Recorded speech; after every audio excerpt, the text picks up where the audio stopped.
When you worked at the exchange at that time, did you believe it was a legitimate business? Yes, yes. Now when you joined the exchange, and again, I'm focusing on let's say the sort of back half of 2020 into maybe early 2021. Is it fair to say that your impression was that there was a lot of money being spent to stand up this project? Yes. And can you just give us some examples of that?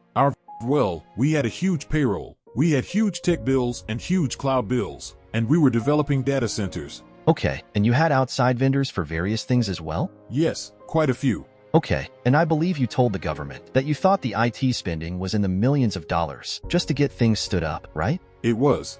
Okay, and at this point you understood that the money for these startup costs was coming from Mr. J.E., right? Yes. In 2020 and early 2021, the exchange hadn't sold any tokens to anybody, right? Prior to April of 2021? Correct. The exchange hadn't raised any money as far as you knew, right? As far as I knew.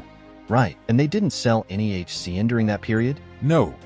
They didn't sell any HDO during that period? No.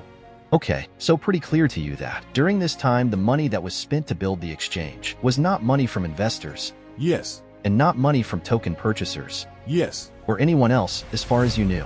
Yes. And then at its peak, how many people did Hamilton have working on the exchange, approximately? Well, there were 200 employees in London at one point. Is it fair to say that the exchange employed multiple people in finance who were working on the exchange?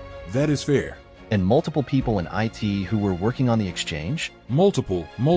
Yes, correct. And multiple developers, right? Yes. And now the exchange also had a 24/7 customer service line, right? That is correct. When you say there's no difference between G-Coin and H-Coin, do you mean that the G-Coin concept became the H-Coin later? I'm not sure that's entirely true either. So G-Coin was never created, right? No, it was never created. Right, and H-Coin was the thing you worked on, right? Could you repeat that? H-Coin was the thing that you worked on, right? It was, yes. Not G-Coin, just to draw a distinction between the two? For the first month or so, we were calling H-Coin G-Coin. So, it was renamed? That's right. Okay, did in fact Himalaya hire Certec to audit the smart contracts for HCN and HDO? They did. In fact, Certec made recommended changes to the smart contracts of HCN and HDO, right? I believe so. What does KYC stand for? Know your customer.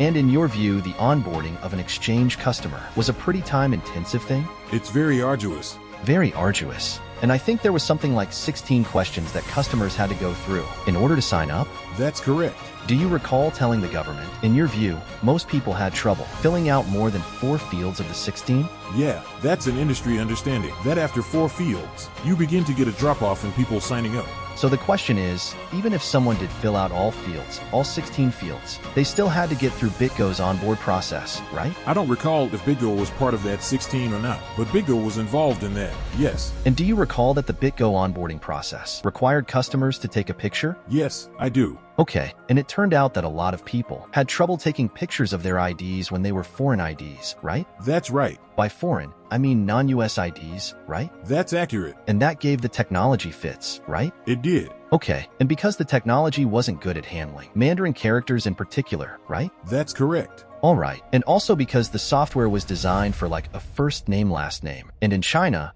at least, that is typically switched. Exactly. And as a result of the arduous, to borrow your phrase, onboarding process, it took customers sometimes a month or more just to complete the paperwork, right? That is correct. Okay, and you thought it should have taken something more like 24 to 48 hours, right? 20 minutes. Fair enough, even shorter. And you were concerned that people were getting frustrated with it, right? It was obvious. Okay, and there were calls to the 24/7 Mandarin English hotline about that, right? Flooded the hotline.